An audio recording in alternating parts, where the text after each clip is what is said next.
नमस्कार, मैं हूं राज ठाकुर आपके साथ। आप देख रहे हैं अपना हरियाणा। बड़ी खबर के साथ शुरुआत करेंगे। पीएलपीए कानून में संशोधन पर सुप्रीम कोर्ट सख्त। सुप्रीम कोर्ट ने हरियाणा सरकार को कड़ी चेतावनी दी। अरावली हिल्स या फॉरेस्ट एरिया को नुकसान हुआ तो गंभीर परिणाम होंगे और इन गंभीर परिणामों को भुगतने के लिए तैयार रहे सरकार। सुप्रीम कोर्ट अप्रैल में मामले की सुनवाई करेगा। पिछली सुनवाई में हरियाणा सरकार को झटका लगा था। एससी ने अरावली क्षेत्र में निर्माण पर रोक लगाई थी। सुप्रीम कोर्ट ने मनोहर सरकार को फटकार भी साथ साथ लगाई थी। तो पीएलपीए कानून में संशोधन पर सुप्रीम कोर्ट सख्त दिख रहा है। चलिए सीधे रुख करते हैं। दिल्ली से संवाददाता सुशील पांडे हमारे साथ जुड़े हैं। सुशील, सुप्रीम कोर्ट की तरफ से फटकार लगाई गई और हम लगातार देख रहे हैं कि इस मामले पर अरावली की पहाड़ियों में किसी भी तरीके का कंस्ट्रक्शन ना हो, उसे लेकर सख्त दिख रहा है कोर्ट। आज क्या कुछ हुआ, जरा तफसील से बताएं। जी देखिए, आज इस पूरे मामले पर सुप्रीम कोर्ट में सुनवाई हुई। सुनवाई के दौरान हरियाणा सरकार ने पीएलपीए कानून को लेकर जो संशोधन जो किया था उसकी कॉपी सुप्रीम कोर्ट में सौंपी गई। हालांकि सुप्रीम कोर्ट ने इस पूरे मामले पर नाराजगी जाहिर करते हुए सुप्रीम कोर्ट ने हरियाणा सरकार को एक सख्त चेतावनी देते हुए ये कहा है कि अगर अरावली हिल्स या अरावली छेड़खानी हुई है तो हरियाणा सरकार इस पूरे मामले में सुप्रीम कोर्ट की गंभीरता को भुगतने के लिए तैयार रहे। ये सुप्रीम कोर्ट ने स्ट्रॉन्ग ऑब्जर्वेशन दिया है। सुप्रीम कोर्ट ने हरियाणा सरकार को चेतावनी दी है। सुप्रीम कोर्ट ने अपने मामले की सुनवाई के दौरान ये भी कहा कि वो पर्यावरण को बिगाड़ने के मामले में बहुत सख्त है और वो किसी भी प्रकार से प्रदूषण के मामले पर समझौता नहीं कर सकता। और अगर अरावली हिल्स या अरावली फॉरेस्ट में किसी भी प्रकार से छेड़छाड़ की गई है पीएलए एक्ट के मुताबिक तो वो ठीक नहीं होगा। ये स्ट्रॉन्ग ऑब्जर्वेशन सुप्रीम कोर्ट की तरफ से है। सुप्रीम कोर्ट ने इससे पहले भी हरियाणा सरकार को फटकार लगाया है और उन्होंने कहा है कि जंगलों के साथ छेड़छाड़ नहीं की जानी चाहिए। अभी हाल ही में हरियाणा सरकार ने एक्ट के कानून में संशोधन किया है। कुछ नई उन्होंने अरावली के उन तमाम क्षेत्रों में कंस्ट्रक्शन अलाउ कर दिया था, जिसको लेकर सुप्रीम कोर्ट ने काफी फटकार भी लगाई थी। तो देखना यह है कि इस पूरे मामले में जब अप्रैल में सुनवाई करता है सुप्रीम कोर्ट तो क्या जो पीएलए एक्ट बनाया गया है फिलहाल सरकार की तरफ से, जो भी बिल रूप में ही है, इस पर राज्यपाल ने साइन नहीं किया है, उसमें क्या क्या चीजें डाली गई हैं। हालांकि हरियाणा सरकार की तरफ से ये भी कहा गया है कि अभी राज्यपाल ने इस बिल पर साइन नहीं किया है, लेकिन सुप्रीम कोर्ट ने पिछली सुनवाई के दौरान इस बिल के काम करने की प्रक्रिया पर रोक लगा दी थी। तो एक बड़ा झटका जरूर है हरियाणा सरकार के लिए कि सुप्रीम कोर्ट अरावली के मामले को लेकर सख्त रहा है। इससे पहले जब मामले की सुनवाई जस्टिस दीपक गुप्ता कर रहे थे, बिल्कुल उस दौरान भी फटकार लगाई। सुशील, मामला गंभीर इसलिए भी हो जाता है कि जो सर्वे आता है विश्व स्तर पर, उसमें कहते हैं कि दिल्ली, गुरुग्राम, फरीदाबाद और अरावली इसी क्षेत्र को प्रभावित करता भी है। उन जगहों पर प्रदूषण बहुत ज्यादा है, तो पर्यावरण को नुकसान किस तरीके से पहुंच रहा है कमजोर नीतियों की वजह से, न सिर्फ इस सरकार बल्कि पिछली सरकारों की अगर बात करें, साफ साफ दिख रहा है और शायद इसीलिए सुप्रीम कोर्ट इतना सख्त भी। जी बिल्कुल, साफ तौर से देखिए, इससे पहले मदन बी लोकुर जब इस पूरे मामले को सुन रहे थे तभी अरावली हिल्स में छेड़छाड़ को लेकर उन्होंने हरियाणा सरकार को जम के फटकार लगाई थी और इसके साथ साथ ही राजस्थान को भी उन्होंने नहीं छोड़ा था। तो अब फिलहाल अरुण मिश्रा के सामने जब इस पूरे बेंच में मामले को रखा गया तो अरुण मिश्रा ने भी इस पर हैरानी जताई कि आखिर हरियाणा सरकार अरावली हिल्स और अरावली फॉरेस्ट को बचाने के लिए गंभीर कदम क्यों नहीं उठा रही है। हरियाणा सरकार पीएलए एक्ट में संशोधन कैसे कर सकती है, इस पर कोर्ट संदिग्ध था। तो साफ तौर से कहीं ना कहीं सुप्रीम कोर्ट खासा गंभीर है। देखना यह है कि अगर पीएलए एक्ट में किसी भी प्रकार से छेड़छाड़ हुई है अरावली हिल्स को लेकर या अरावली फॉरेस्ट को लेकर तो निश्चित रूप से गंभीर परिणाम भुगतने होंगे हरियाणा सरकार को आने वाले दिनों में। साफ कर दिया सुप्रीम कोर्ट ने। बेहद शुक्रिया सुशील इस तमाम जानकारी के लिए।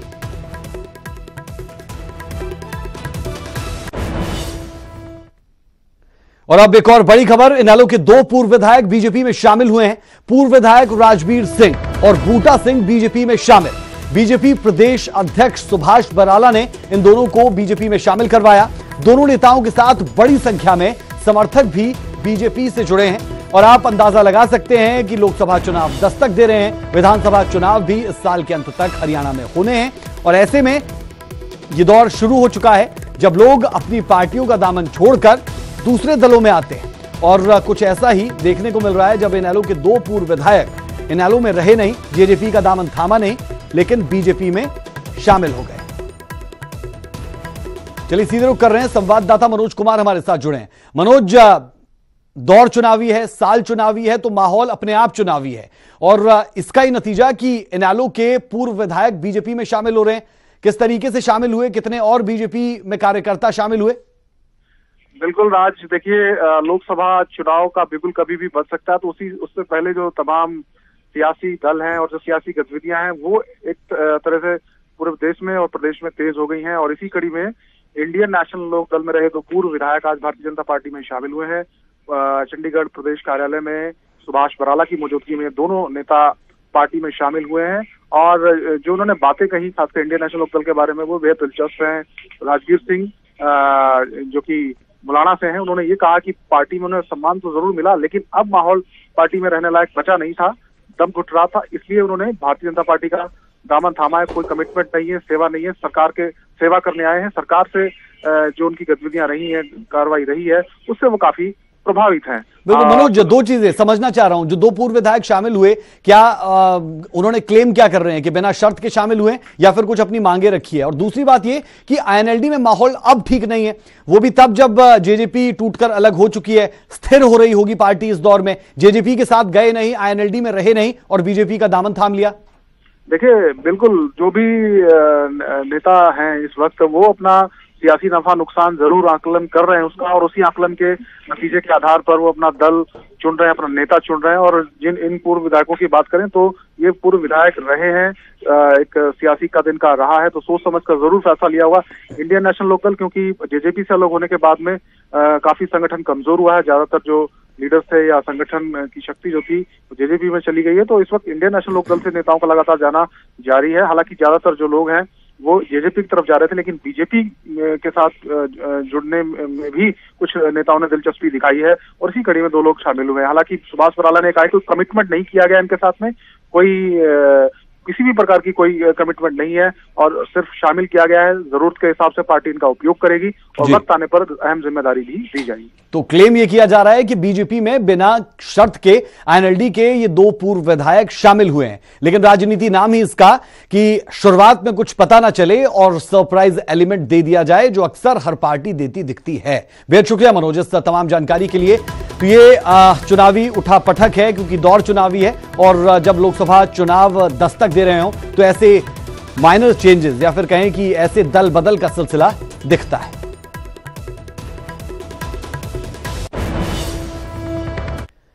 न्यूज 18 की खबर का एक बार फिर असर हुआ और उस पर मोहर भी लगी और यह साफ हो गया कि हरियाणा विधानसभा के चुनाव वक्त पर ही होंगे। दरअसल राज्यपाल से सीएम की मुलाकात के मायने ये निकाले जा रहे थे कि हरियाणा विधानसभा भंग हो सकती है, लेकिन न्यूज 18 ने उसी वक्त साफ कर दिया था कि यह मुलाकात सूचना आयुक्तों की शपथ को लेकर है। हरियाणा की सियासी गलियों में एक बार फिर सुगबुगाहट उठ रही है कि हरियाणा विधानसभा चुनाव वक्त से पहले हों। लोकसभा चुनाव के साथ ही विधानसभा के चुनाव हो सकते हैं। हालांकि मुख्यमंत्री मनोहर लाल ने एक बार फिर इन अटकलों पर विराम लगा दिया और साफ कर दिया कि चुनाव वक्त पर ही हों। क्या विधानसभा को डिसॉल्व करने की? देखिए, जहां तक मैं समझा हूं कि मीडिया के 3 काम है, एक छापना, एक दिखाना और एक अटकलें लगाना। लगाते रहो सर, कोई संभावना नहीं है सर। दरअसल गुरुवार रात मुख्यमंत्री मनोहर लाल ने राज्यपाल सत्यदेव नारायण आर्य के साथ करीब 1.5 घंटे से ज्यादा समय तक मुलाकात की। देर रात हुई इस मुलाकात को विधानसभा चुनाव से जोड़कर देखा गया। अटकलें लगाई जाने लगी कि मुख्यमंत्री और राज्यपाल की ये मुलाकात विधानसभा भंग करने को लेकर है, लेकिन न्यूज 18 हरियाणा ने हमेशा की तरह सटीक खबर दिखाई। गुरुवार रात को ही न्यूज 18 हरियाणा ने तमाम अटकलों को खारिज कर दिया था और ये बता दिया था कि राज्यपाल से सीएम की मुलाकात सूचना आयुक्तों को शपथ दिलवाने को लेकर। अभी हमें नहीं लगता कि ये जो शासन जो मनोहर लाल खट्टर सरकार का अक्टूबर तक चलना है, ये पहले छोड़ने की मंशा है भारतीय जनता पार्टी की और चुनाव लोकसभा के साथ चलाए जाए, ऐसा अभी नहीं लग रहा है। न्यूज 18 की इस खबर पर 12 घंटे बाद खुद मुख्यमंत्री मनोहर लाल ने भी अपनी मुहर लगा दी। क्या विधानसभा को डिसॉल्व करने की? देखिए, जहां तक मैं समझा हूं कि मीडिया के 3 काम है, एक छापना, एक दिखाना और एक अटकलें लगाना। लगाते रहो सर, कोई संभावना नहीं है सर। इसके साथ ही ये भी साबित हो गया कि मुख्यमंत्री और राज्यपाल के बीच की मुलाकात नए सूचना आयुक्तों की नियुक्ति को लेकर थी। राज्यपाल ने शुक्रवार सुबह तीनों नामित सूचना आयुक्तों को शपथ दिलाई। Bureau report, news 18 Haryana.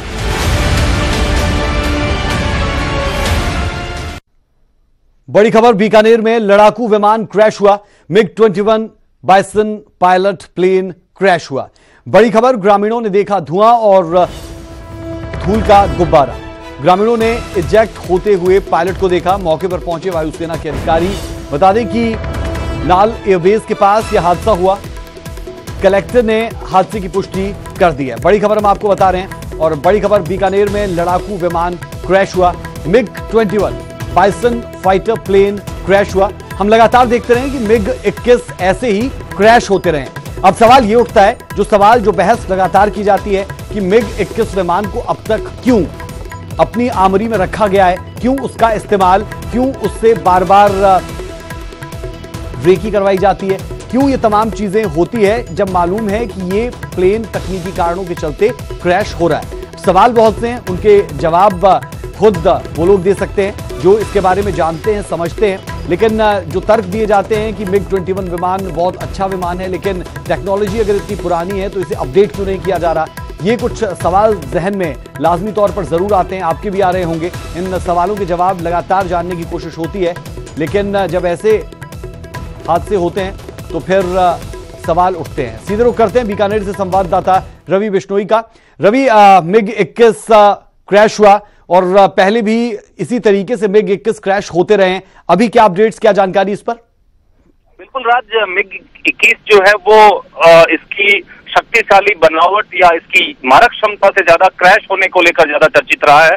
हालांकि भारतीय वायुसेना लगातार इसे अपना ऐसा भरोसेमंद साथी मानती है, जिसका उदाहरण हमें अभी हाल ही में देखने को मिला जब विंग कमांडर अभिनंदन ने पाकिस्तान के अत्याधुनिक F-16 को इसी MiG-21 से मार गिराया था। परंतु तकनीकी खामी, काफी पुराना MiG-21 हो चुका है भारतीय वायुसेना के बेड़े में, और यही कारण आज बीकानेर में भी रहा जब नाल एयरपोर्ट से उड़ान भरने के कुछ ही मिनट बाद में MiG-21 जो विमान है वो क्रैश हो गया।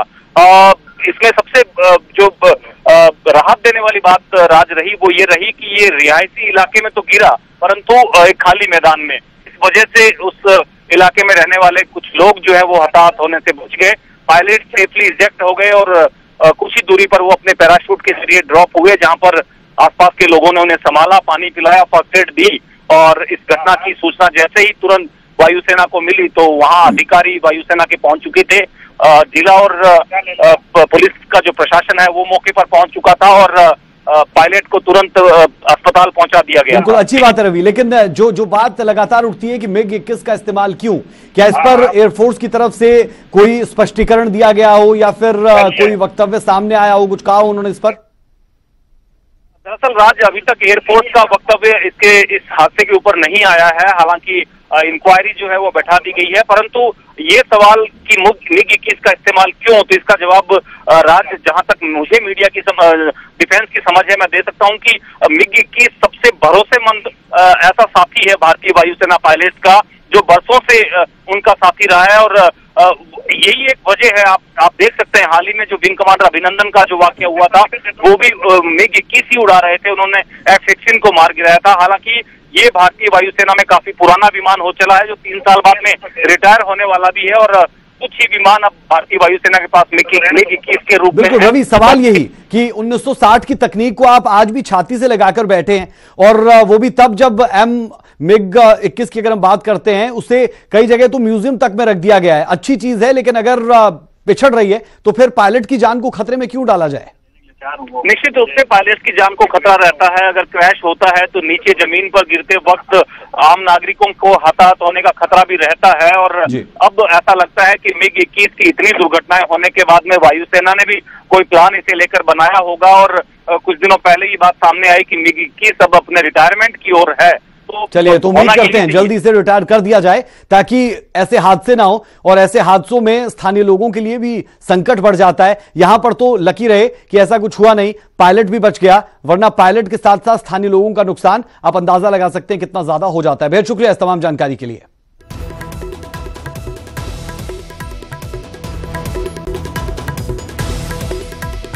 और अब चंडीगढ़ से बड़ी खबर, ज्वेलरी शॉप में लूटपाट की कोशिश, मौके से लोगों ने लुटेरों को दबोच लिया है। जी हां, लुटेरों ने ज्वेलरी शॉप की मालकिन पर हमला किया, गंभीर हालत में अस्पताल में मालकिन को अस्पताल में भर्ती करवाया गया है। पूरी वारदात सीसीटीवी में कैद है।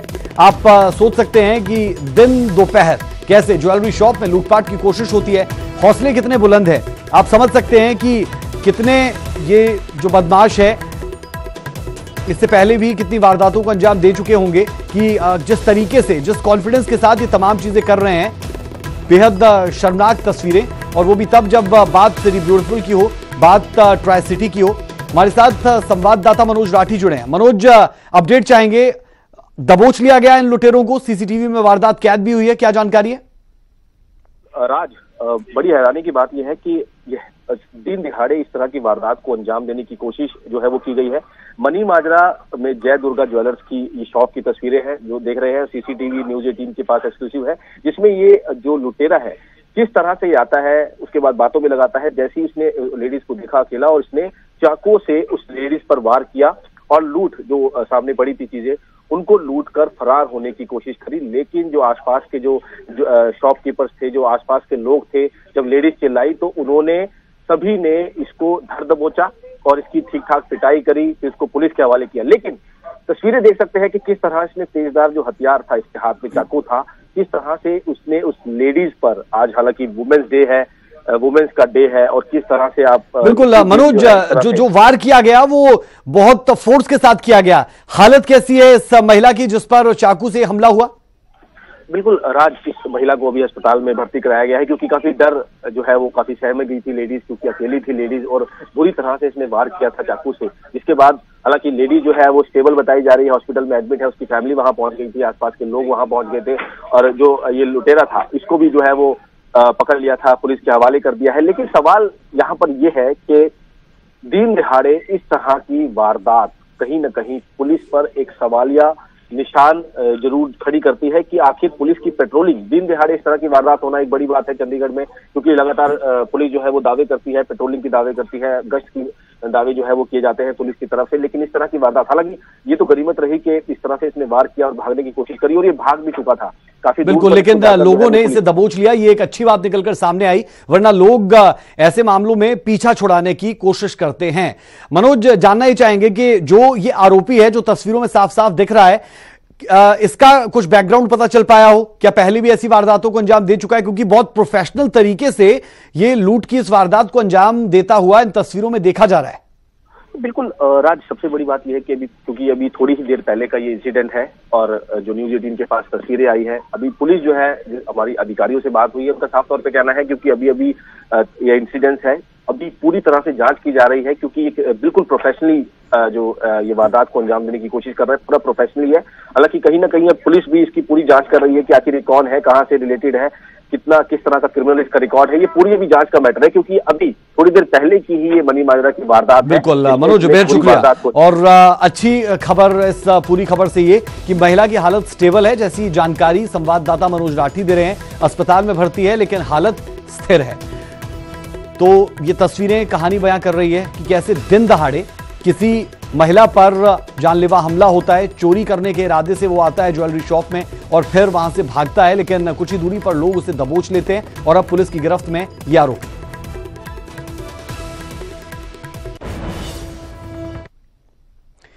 आज महिला दिवस है और महिला दिवस के मौके पर न्यूज 18 ने वी फॉर वुमन महिला शुरू की है। जी हां, इस मुहिम की शुरुआत की गई है। आज का दिन आधी आबादी का दिन है और दुनिया भर में महिला दिवस के मौके पर कई कार्यक्रम आयोजित किए जा रहे हैं। न्यूज 18 ने भी चंडीगढ़ यूनिवर्सिटी पहुंचकर एक मुहिम शुरू की, जिसके तहत समाज को नारी के हितों और उसकी अस्मिता की रक्षा का संदेश दिया गया। आज का दौर महिला सशक्तिकरण का दौर है और दुनिया की आधी आबादी आज पुरुषों के साथ कंधे से कंधा मिलाकर चल रही है। इस मुहिम के जरिए न्यूज 18 की कोशिश है कि महिलाओं के हितों की रक्षा की जा सके।